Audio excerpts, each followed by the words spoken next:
So I give the floor to Manizha Naderi. Thank you very much.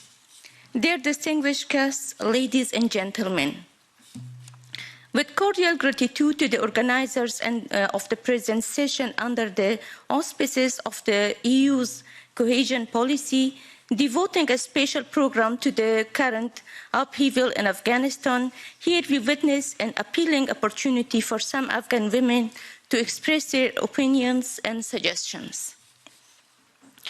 The Afghan Women Government in Exile, AWGIE movement, declared its existence on September 11, 2021, after the unabashed escape of Ashraf Ghani, former head of government, and the surrender of the people in most parts of Afghanistan to the terrorist and misogynistic Taliban, believing that the aforesaid movement is the antidote to the religious fundamentalism in our country.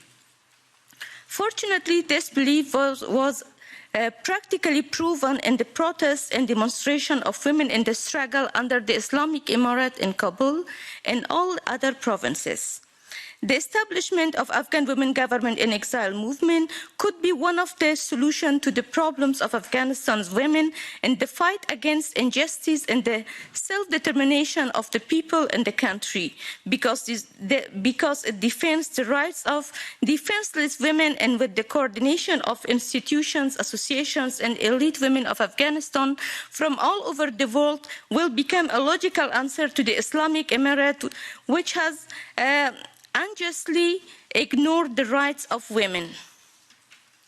The organization has been active in bringing together a number of active and thoughtful women and the affairs relevant to Afghanistan and is trying to become a broad movement and to present the strongest institutions and the most committed personalities of Afghanistan, especially active women and scholars and organizations with the academic, professional, popular, and global credibility to save, manage, and rebuild the country. Recently, we have been registered in the Netherlands. Actually, I ignore some subjects, but the most important for me is the last page that I want to read it. If anybody wanted to attend the rest of the speech, you can follow the website of Afghan Women Government in Exile.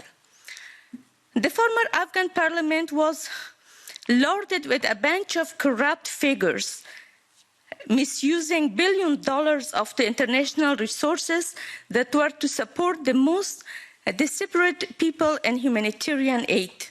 All of these crisis profitees have evacuated the country and are in the process of developing their resettlement programs in the West and different parts of the world.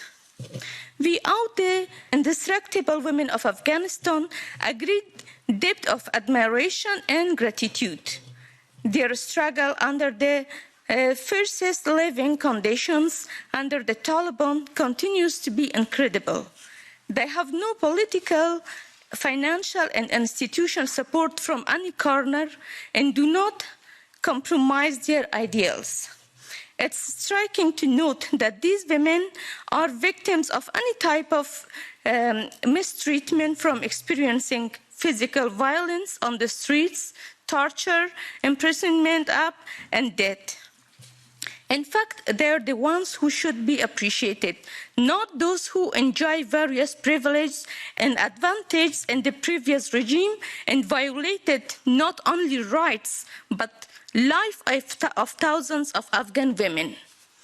The AWGIE movement kindly and humbly requests the international community and all assisting entities to take extra precautionary measures in identifying, recognizing, and protecting them. Otherwise, the time-tested credibility and reputation of such bodies would undergo a huge loss in the eyes of Afghanistan.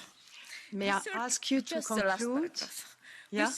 We certainly trust that the EU and the entire international helping hands to realize the deserving target beneficiaries and would never mistake them for those who promote and advocate for the Taliban and Taliban brand circles. We sincerely ask the international community, the European Union, and all institutions and foundations that want to help the people of Afghanistan to recognize and support credible movements and to stand with us in the struggle against terrorism and to support AWGIE to create a cabinet of committed and knowledgeable women and to implement educational, economic and legal programs for Afghanistan. Besides, Afghanistan needs a permanent solution. We request EU to attend and concentrate on this matter. Please give Afghanistan's young generation more chance, and please do not experience the old corrupt former government members. Thank you very much. Thank you, Manizha. Believing in democracy and social justice.